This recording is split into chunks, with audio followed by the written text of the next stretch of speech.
My name's Carl. I'm 48. In 1997, I broke my back in a car wreck. So I got quite a bit of hardware in my back. I was unable to walk all of a sudden, and I lost my career. And it's been absolutely life-changing. It's just been incredible. Sleep got better, and I really struggle with that. And I had my first 8 hours of sleep a week and a half into this. About a month in, I started being able to walk without my wheelchair. She said, "You're reading without your glasses." And I hadn't even noticed. I'm scared to cheat.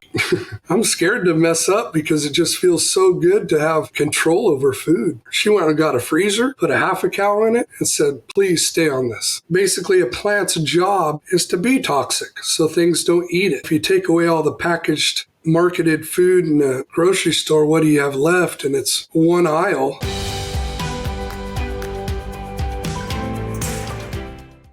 All right, welcome. Today we have Carl with us today. Carl's going to share a testimonial success story, I presume. So Carl, thanks for doing this. Why don't you just start out with a little bit of your background, if you don't mind? Yeah, it's truly an honor. I appreciate you having me. My name's Carl. I'm 48. In 1997, I broke my back in a car wreck.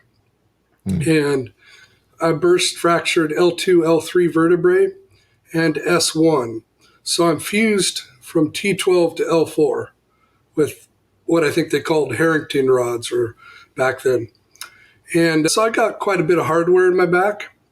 When I was in the hospital, they diagnosed me with FSH muscular dystrophy.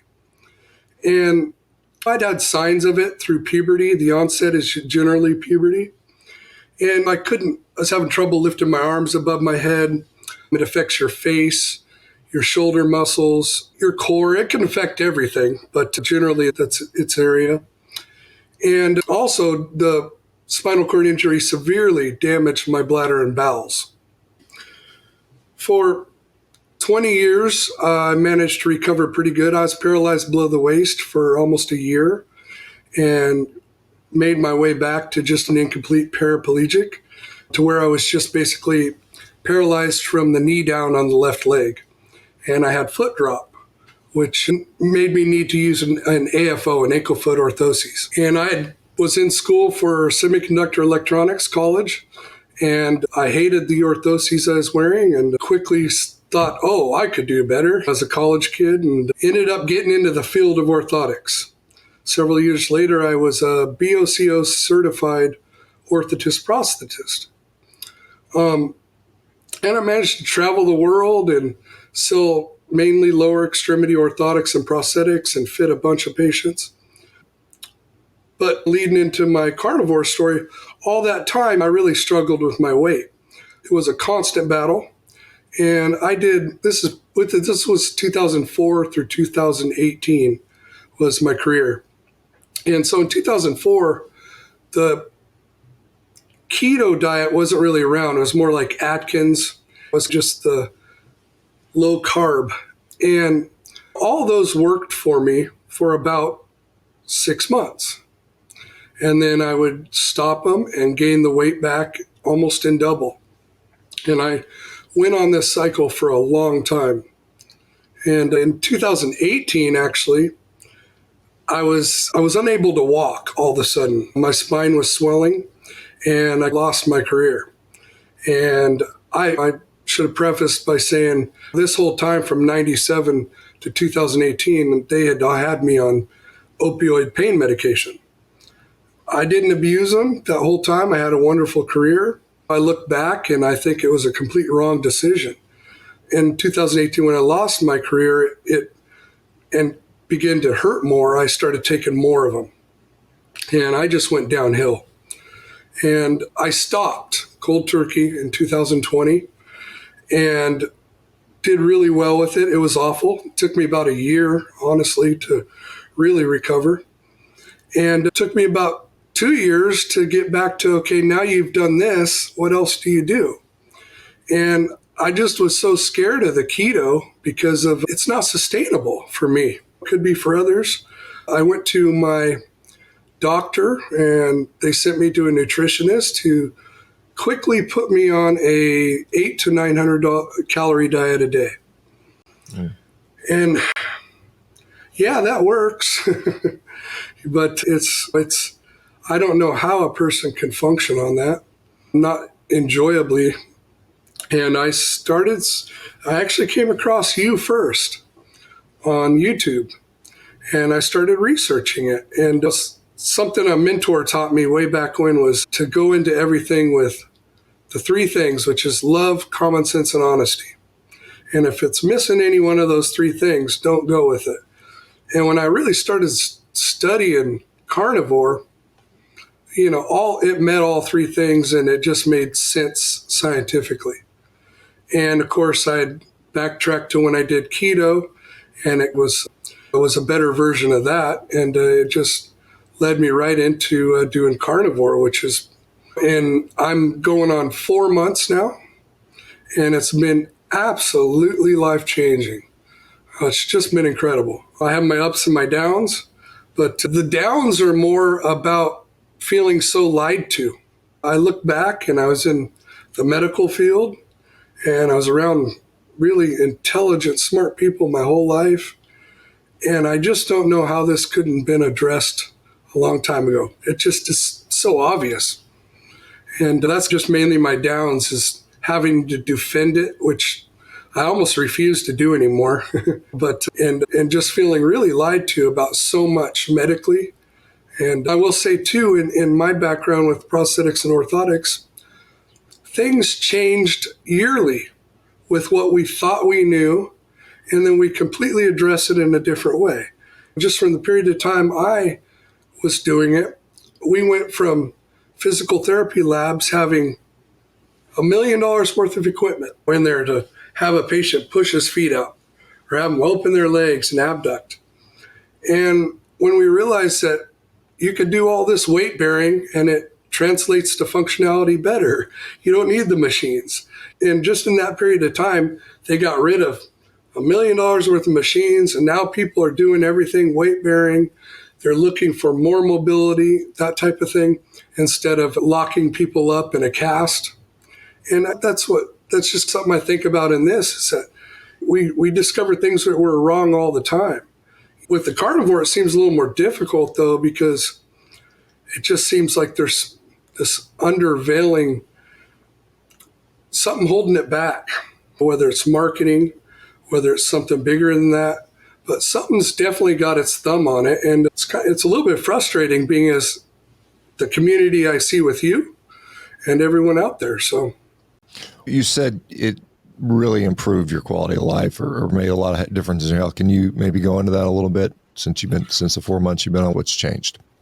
Yes, sir. Right away, sleep got better, and I really struggle with that. And I had my first 8 hours of sleep a week and a half into this. That was incredible. For however 2 decades of being on opioids and having a slow bowel and bladder anyways, that was all messed up. And after I got through the whole, as I heard somebody else on here say, goose poop stage, my bowels came back like they haven't been since I injured myself when I was 21. And I haven't, as my adult self, I've never had my bowels like this. And they've managed to stay the same way, consistent, 99% of the time. And if it were just for that, I'd stay on this. I was taking just different laxatives. Yeah. Okay. I'm thinking of the Miralax, all the above, taking power pudding, which is combinations my mom tried to make me, right? And just nothing ever worked. Even after I stopped opioids 100%, 2 years after stopping, it still wasn't better. Another incredible thing that happened was, because I injured my bladder so much in my car wreck, I had times where I was incontinent, even doing business for 20 years. And it's a really tough thing to deal with. And they had this thing where they can do Botox injections into your bladder, right? I don't need that anymore. I was up for my Botox injections before I started this carnivore diet. And I had some other things going on in my life, and I couldn't get in to get the procedure done. And so I was already about 2 months behind on it. And I started this and just noticed that I was voiding better. Things were working more naturally. I wasn't incontinent ever. And then a month went by, 2 months went by, still managing as I'm drifting away from the time needed for the procedure. And I talked to my doctor, and I didn't tell them what's going on because it's a urologist. Frankly, I don't need to hear his opinion on my nutrition anyways. But I just told him I was eating better and that I'm taking a little bit better care of myself. Some other things that happened is I've been getting stronger. I was pretty much confined to a wheelchair due to my weight increase and just lack of motivation. And about a month in, I started being able to walk without my wheelchair. Now, it's awkward when there's all kinds of things going on, but it's there, and I'm working on it, and it feels incredible. I have so much muscle wasting in most of my body, and it's been impressive to see. I could see the distortion in where I had muscles, right? And it's impressive to see I'm getting tone in the compensatory muscles, right? It's building muscle back. And I don't have near the amount of pain the next day. The inflammation, I believe, is the key to all this. And I think that's what healed my bladder so quickly and my bowels. And it's just been an incredible journey. The other thing was my eyesight. My mom noticed one time when she was visiting my wife and I, she said, "You're reading without your glasses." And I hadn't even noticed. And it just hit me. Yeah, my eyesight's better. And I literally had to go do my YouTube search to make sure I wasn't crazy. And sure enough, there's lots of people reporting that. But to just put the cherry on the cake of all this, if you put all this aside for me, I think the number one thing that it's done that just sticks with me every day, all day long, is how it's changed my relationship with food. I don't snack at night. I snacked for 20 years at night. And sometimes I'd have 1 or 2 meals in calories at night. And I just don't do that anymore. I haven't cheated on my carnivore in 4 months. I haven't felt the need. Yeah, I've had cravings, but they haven't been bad like before. And I'm scared to cheat. I'm scared to mess up because it just feels so good to have control over food. It's incredible. What does your diet consist of currently? I eat about 1.5 pounds to, at the max, 2 pounds a day of grass-fed, grass-finished local beef. That was a cool thing is my wife, she's wonderful, but she doesn't need to lose weight at all, incredibly healthy. And she wasn't pro-carnivore, me doing this, right? Oh, it's another thing he's doing. And she went out and bought me a half a cow after 1 month because of what she saw this do to me. And that's not, as wonderful she is, that's not like her. She went and got a freezer, put a half a cow in it, and said, "Please stay on this." And so I eat about anything we have from that half cow. Typically it's ground beef. I like to save my ribeyes and my New Yorks. But I have a lot of eggs. I don't eat pork, so that's a tough one, but I try to get my butter in there and my eggs and lots of ground beef. I got some thawing right here, so. Is that going to be your first meal? How often are you typically eating? Twice a day? Yes, sir. I try to do from like a 5-hour window. I'm finding myself almost wanting to go to a once a day. I don't know how nutritionally healthy that is, but it seems to be because I just don't have the urge to. I have an appetite and I love what I eat, but I could see myself doing once a day. But typically it's in a 5-hour period ending between 5 or 6 at night. Yeah, let me go back to you. You said you were limited in your mobility. I think you said you were in a chair a lot of the time, and now you're able to walk again. Or what's going on with your ability to move around now? It started off just getting up from the couch, right? I could always transfer. I could get to my chair. I could get to a walker and be way bent over and using all arm strength to get myself anywhere. And I just noticed that I was popping up from the couch really quick. and things that were really tough were getting easier. And I noticed a couple times me just being more upright on my walker. And that just said, that kind of, as a person who studied gait and gait analysis my whole life, I'm like, you better capitalize on this. And so I just started trying to have the best gait I could on my walker and ditching it in safe areas where I could grab a wall or something. And that's when I noticed that however awkwardly and slowly, I can get places without it. And it's incredible. 5 months ago, if you'd asked me, I would have said that I was only going to decrease in my mobility and that I better start working on arm strength to transfer myself to my wheelchair more. And that was just going to be me. And this has completely changed that, just completely. So you'd say inflammation's down, pain is down, strength is up, your ability to ambulate is obviously getting better. So those are all, yes, sir. Those are all huge, hugely important. My breath too. My lungs too. That was about 2 weeks in. I hate to keep saying this again, but in my adult life, I haven't remembered my lungs ever taking in that much air. And even for decades, I was on a semi-athletic team that rode recumbent bikes, and I worked to stay in shape. But I just felt this, oh my gosh, I still to this day, I like to sit in bed and just breathe in as deep as I can because it's new. That's a huge one too. Yeah, and so you back to your original injury, you had a multi-level fusion with the Harrington rods in there, and yeah, that's an old-fashioned way we used to correct scoliosis injuries. But that happened. You said it was a car wreck or something like that? Yeah, I was thrown from a vehicle in 1997. Okay, and then before that, you had an underlying condition. You said you had some sort of form of muscular dystrophy. Is that correct?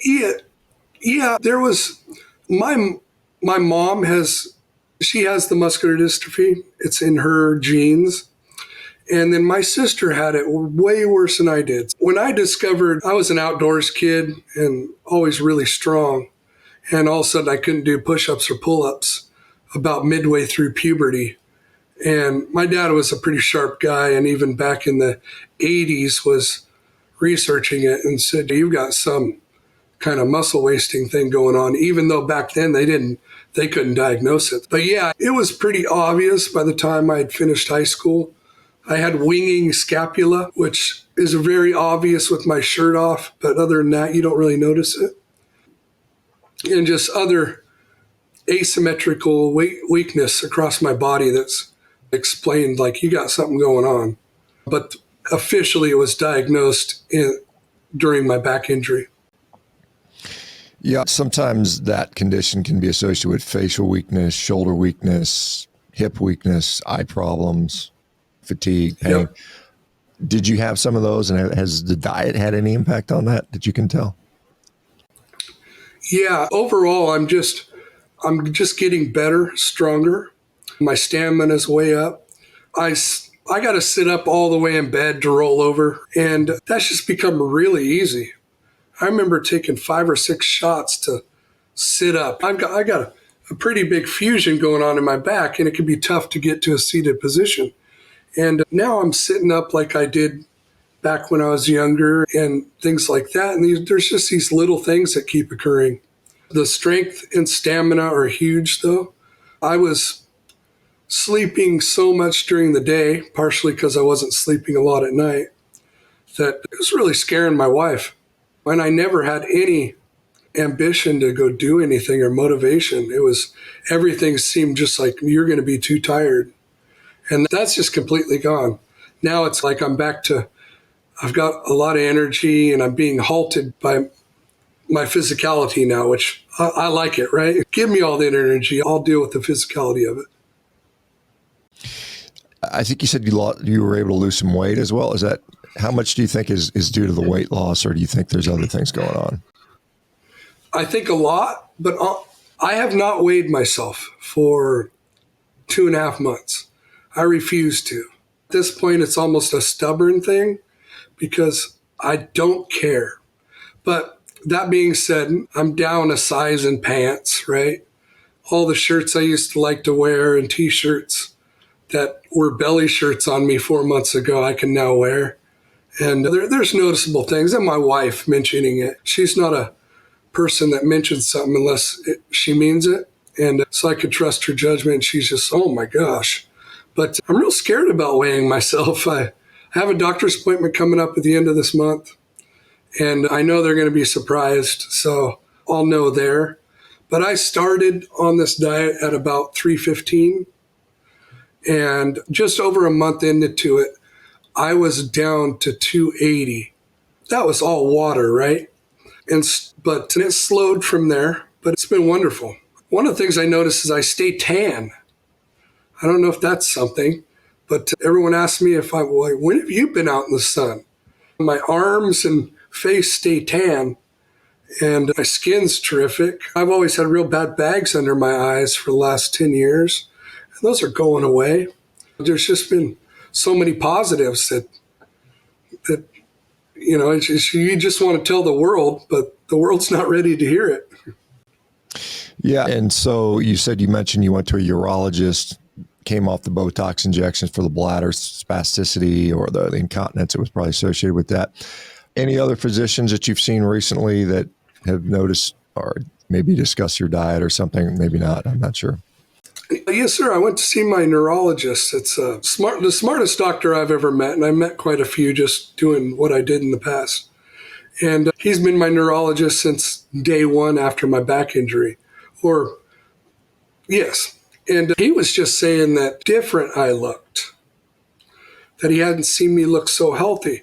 And, I haven't dropped that much weight. I'm still, without weighing myself, I'm probably 260, 270.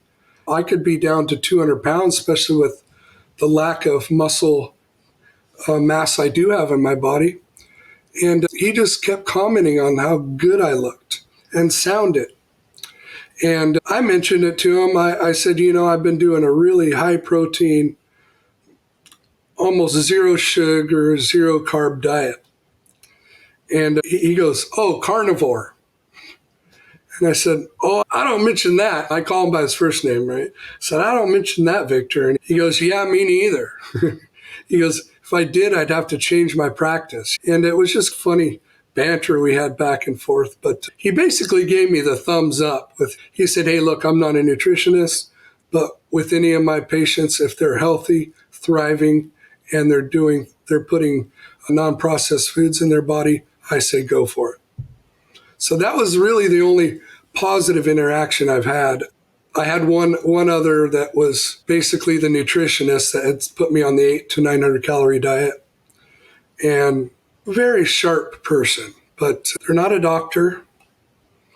And I don't like to disparage anyone, but when she saw how well I was doing, one of the things she mentioned is it must be the diet, and something I didn't mention before is the meds. They had put me on some meds for lowering your appetite in the morning, right? Oh, and they give you energy. We know what those are. And I noticed energy with them. And then they give you something at night to lower the cravings. And 2 weeks into the carnivore, I quit taking them. And I actually put off my doctor's appointment because until the end, till the end of this month, because I didn't want them to have any chance of saying it was the meds, right? I wanted to have several months of this being my way. But that was the only other interaction I had. It wasn't necessarily displeasant. It just wasn't, she wasn't pro-carnivore. And so I didn't dig my own ditch. But it was like, basically, you have to get back to what I'm telling you, or you're going to go back right to square one. What have you been able to decrease or come off any other medications? I know you said you were on opiates and then you were on this appetite suppressant, probably I'm sure it was maybe an amphetamine or something like that. What all things have you come off, or have you been able to come off any things?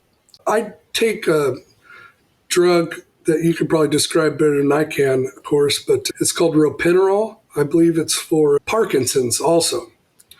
But I have severe restless leg syndrome. And it gets so severe sometimes that they're just spastic. They'll fly up under the sheets. They'll kick. There's no controlling them. And frankly, it was some of the most torturous stuff I've ever been to. And I've grinded a lot through pain in my life. And this is one of the ones where I have a bad episode. It brings tears to my eyes. I just could not deal with it. And they put me on ropinirole, and that really worked. But it's something, again, I want to be off meds, but I've cut that in half now and haven't seen more signs of it. I really think restless leg syndrome's very chemically induced in the body. I'm not sure what's doing it. There's ideas out there, but nobody has concrete ideas. Lack of certain vitamins, this and that. But for me, I think it's dehydration's a big one. And another one that I am going to be decreasing, and frankly I'm nervous about, is my fluoxetine, Prozac.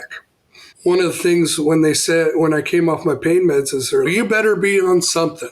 We don't have patients in this much pain with this complex that don't have a chemical imbalance, basically. And they talked me into it. And so it's been many years since I've been on that. And I would love to come off it. And about 3 months into this diet, I had forgotten it on a camping trip. And I went 4 days without it and didn't notice a darn thing. And it's not something, of course, I suggest doing, but if I went a day or two without it before on accident, it was something to where I would feel it. I would feel either aggravated or I just feel foggy, just not myself. And I just didn't even notice it. And that prompted me I wanted to kick it right then and there. And I thought, you better be smart about this and slowly do it, of course. And so I'm adjusting it to in half of that, and I'd like to come completely off. But everything's going on a nice steady up thing for me. And yeah, it's got to feel good. And it's got to, because prior to this, you probably were maybe anticipating a continued maybe downward spiral. Is that fair to say, or maybe not? Oh, that's nail on the head type thing. I mentioned so many things are so good about this, and another one pops up, and frankly, it's probably the key to a lot of us is the depression. I love this world. I love people, but I was getting to a point where I was so depressed that it was debilitating.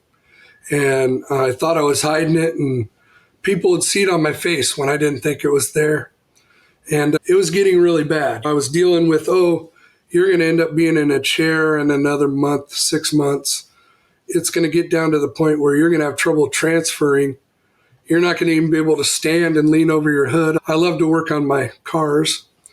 And it started to become all these things I was going to have to just get over it, Carl.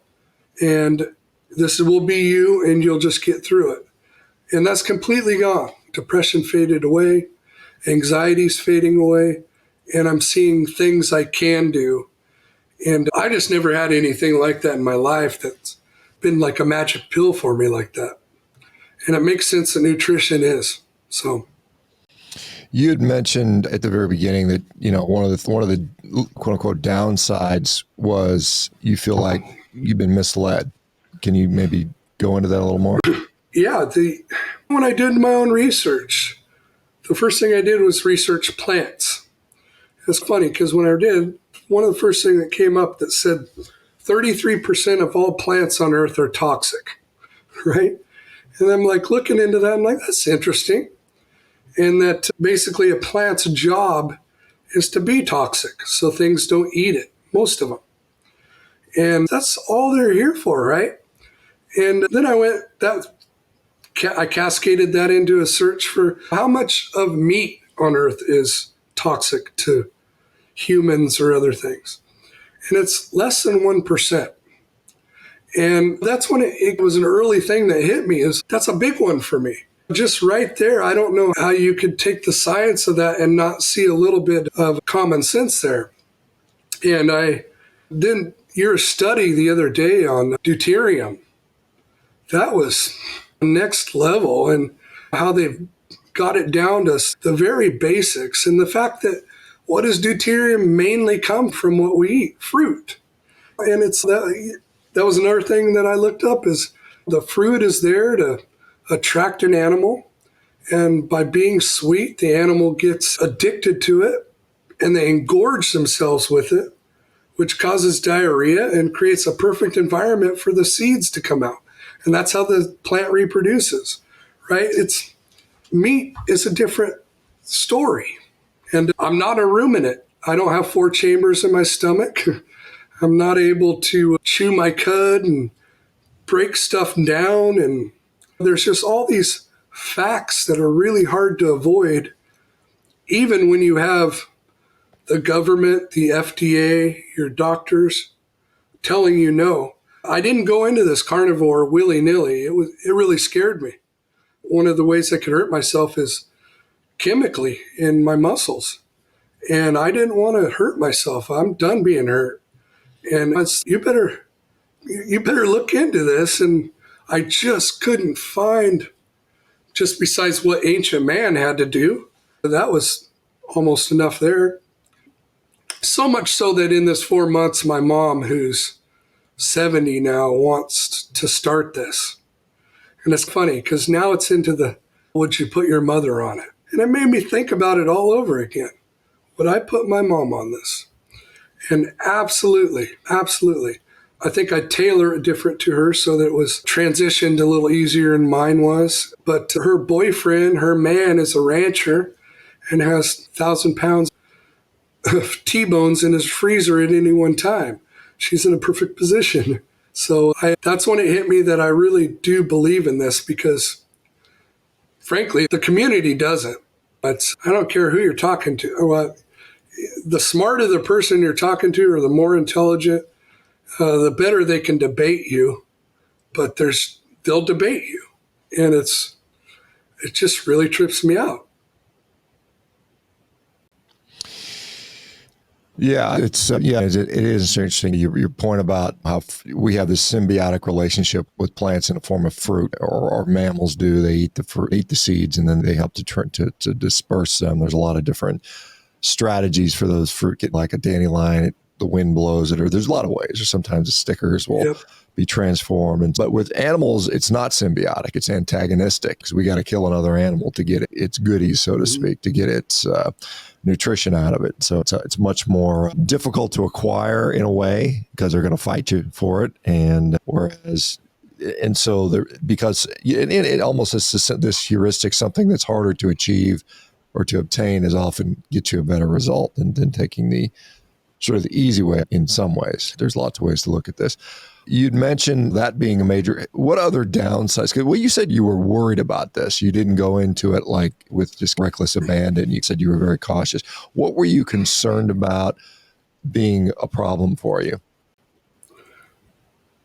Just not being knowledgeable enough and having some kind of added muscle wasting that happens. Some kind of muscle degeneration from not having the proper nutrients. And that's completely been subsided. But I know enough to know that I don't know enough. And that's just what scared me is that and the just mainstream media.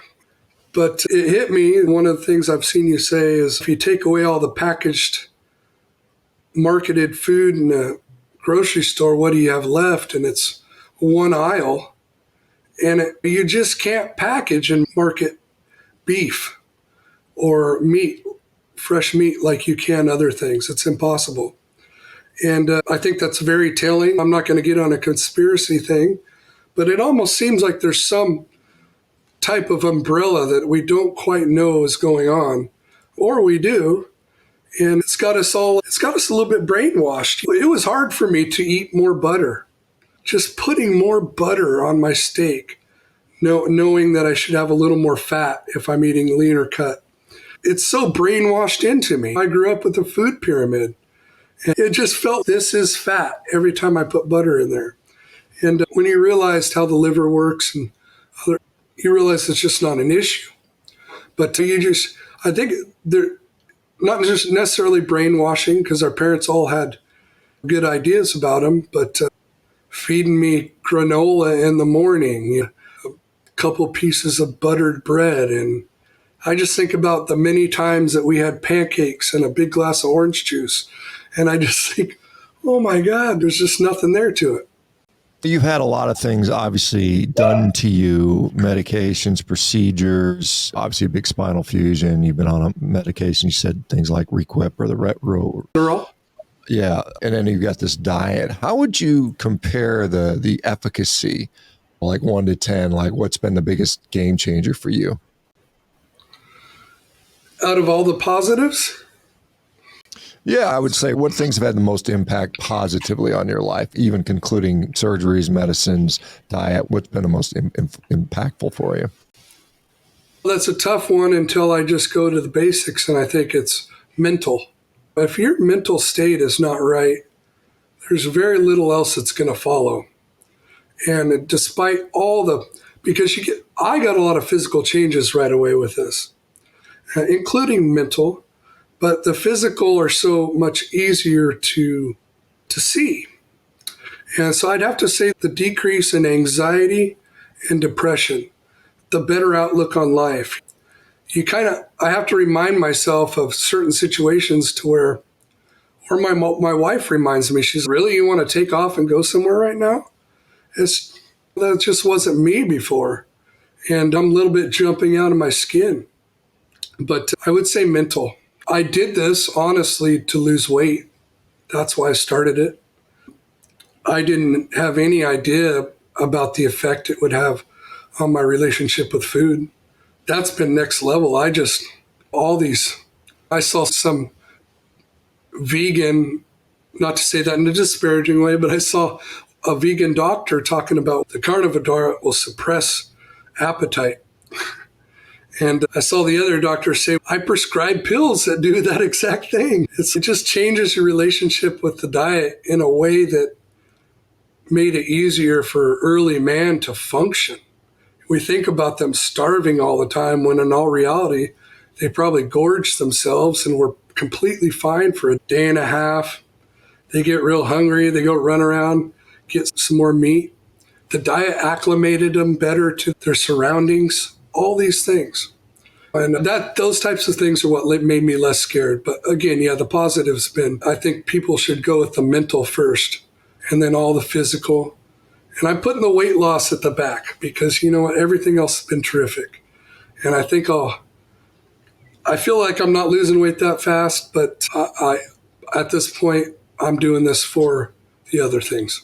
Do you have, do you attend, I know it's been a long time, gosh, 20 years or so, almost 20 years since your back injury and your surgery, but do you still have active physical therapy or occupational therapy or anything that you still actively pursue or can pursue?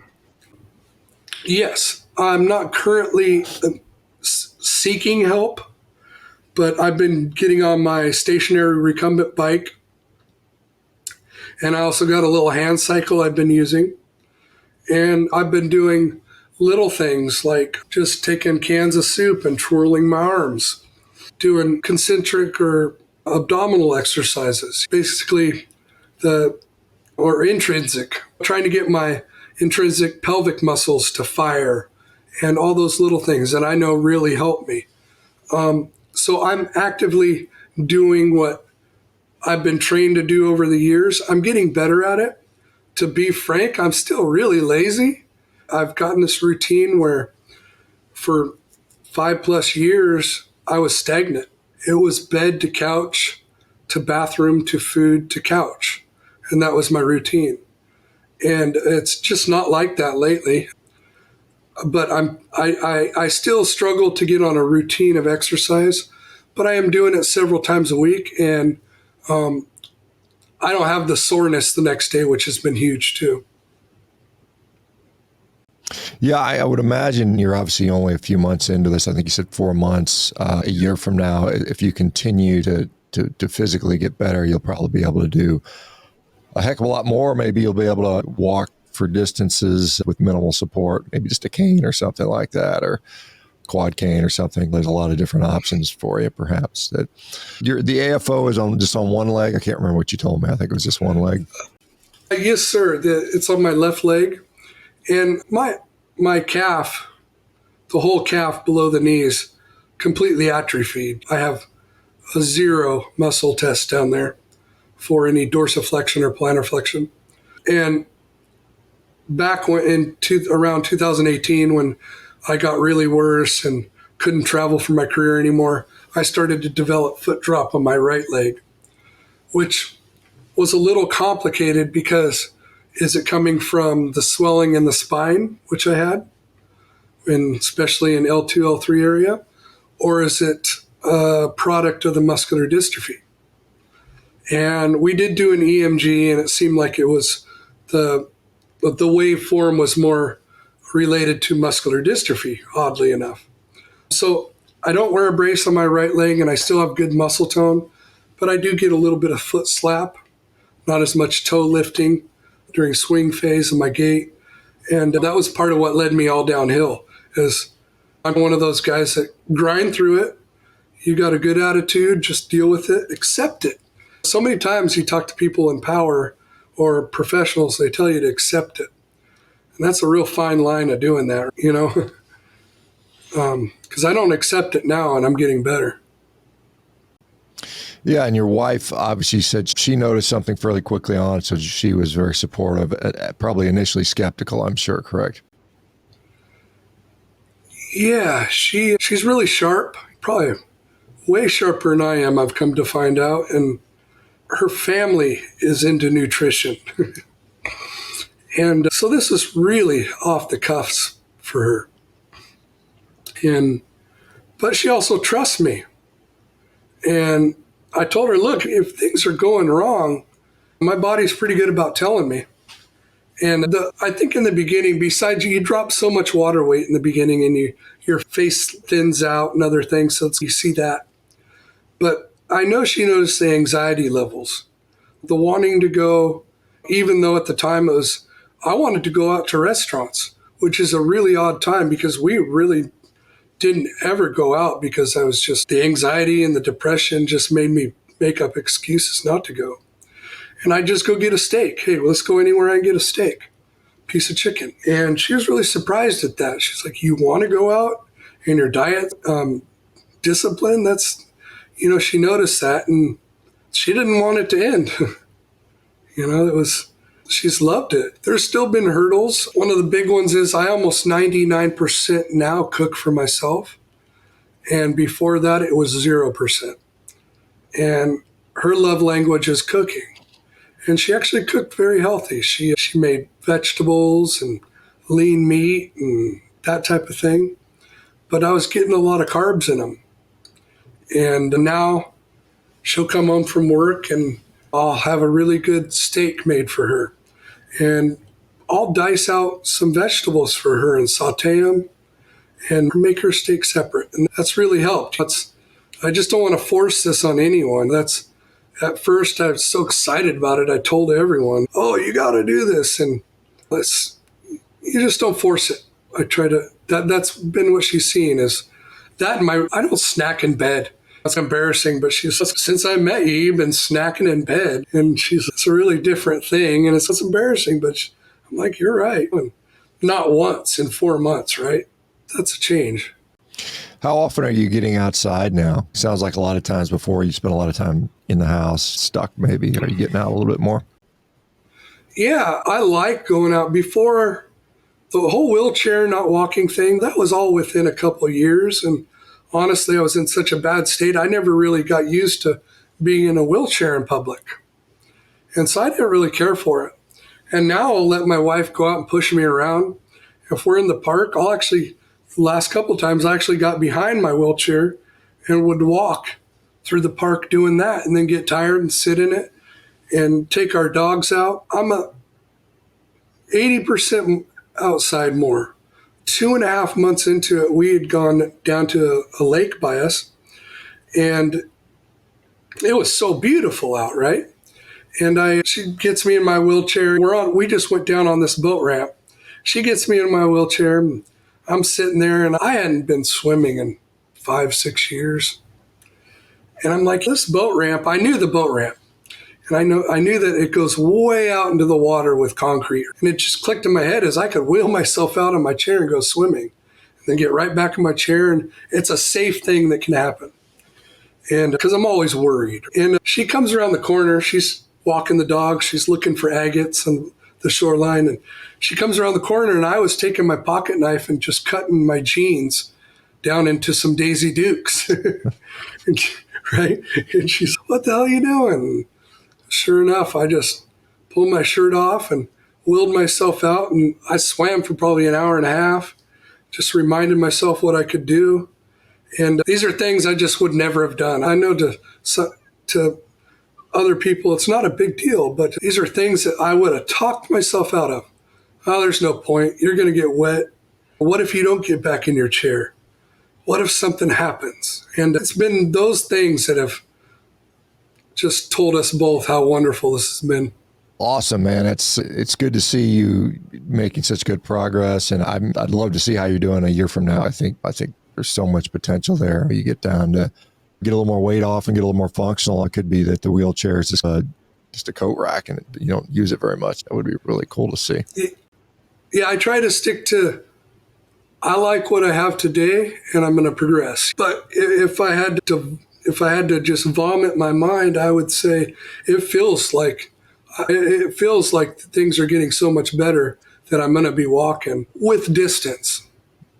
And I just know my body pretty good. And but I want to take things one day at a time, just because the one day at a time has been so good to me right now. As long as I stick to putting the right things in my body, which is meat and butter and eggs, it seems to be just the trio that works. Awesome. Do you have any social media? I can't remember if you have any social media links or anything like that. I did. I started a little YouTube thing, Carlnivore, which is my name, Carl, but Nivore, 1976 on YouTube. All right. And it's funny because when I started it's really embarrassing. You look back on yourself. I'm not an editor. We see all these things. But then through 5 or 6 videos, I noticed changes in me and changes in the way I spoke, my cadence, how focused I was. And now I just have been doing them for myself, right? I like it. So there's a page there.